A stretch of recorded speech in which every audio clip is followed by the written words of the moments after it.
இன்னைக்கு நீங்க எல்லாம் பண்ணனதுக்கு அப்புறம் இத்தனை அமைச்சர் இத்தனை போலீஸ் எல்லாம் வந்து எதுக்கு ஆகுது?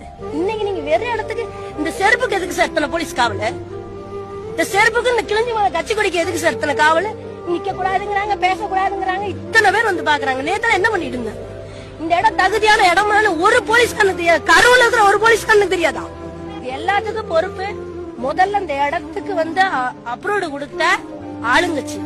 அதுக்கப்புறம் இந்த இடம் தகுதியான இடமான அவங்க கட்சியில இருக்கிற நிர்வாகம். விஜய் சாருக்கு தெரியாது. நான் குத்தம் சொல்ல, அவருக்கு விஜய் வேலுசாமி முறை கரூர்ல எங்க இருக்குன்னு கூட அவருக்கு தெரியாது. அப்ப அந்த பொறுப்பேற்று இந்த இடத்த ஓகே பண்ண பாத்தீங்களா? முதல்ல அவன் மேல கேச போட்டு அவனை உள்ளதாங்க. நாளைக்கு இது மாதிரி ஒரு மீட்டிங் நடக்காம இந்த மாதிரி அரசியல் கட்சி மீட்டிங் இனிமேல் போனா குடும்பத்துக்கு எவனுக்காவது 10 லட்சம் ரூபாய் தேவைன்னா போங்க. ஆனா வாங்குறதுக்கு நம்ம இருக்க மாட்டோம். எவனா வாங்கிட்டு போவோம் நம்ம குடும்பத்துக்கு. அதுக்கு இஷ்டப்பட்டா நீங்க மீட்டிங் போங்க. இன்னுமே செம்மலியாட்டு கூட்டம் மாதிரி இருந்தோம்னு வச்சுக்கோங்க, உண்மையாலுமே நம்ம வாழ்றதுல வேஸ்ட். நம்மள எல்லாம் எவ்வளவு ஒரு கில்லுக்கறியா யூஸ் பண்றாங்கிறது இந்த மீட்டிங் தெரிஞ்சிருக்கு. அதாவது இங்க இருக்கிறவங்க இத்தனை படிச்சு எவ்வளவு கேவலமா இன்னைக்கு கரூரை பாக்குறாலும் கொண்டு வந்துட்டாங்க. இவங்க எல்லாம் படிச்சவனான்னு கேக்குறாங்க காலையில இருந்து நியூஸ்ல. அவ்வளவு கேவலமா போய் இங்க இருக்கிற பிள்ளைங்க இங்க இருக்கிற விஷயம் பார்க்க வரமாட்டாங்க.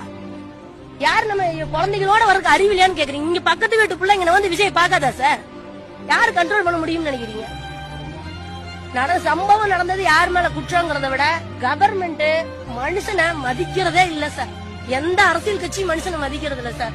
நம்ம பார்த்து திரும்பினா தான் சார் ஆகும். திருப்பி எல்லாம் அடிச்சோம்னா தான் யோசிச்சு கேள்வி கேட்டு படிச்சவனை உட்கார வச்சு பண்பானவனை உட்கார வச்சு ஜனங்களை நேசிக்கிற ஒருத்தனை தலைவரா தேர்ந்தெடுக்காத வரைக்கும் நம்ம செத்துக்கிட்டே தான் சார் இருப்போம்.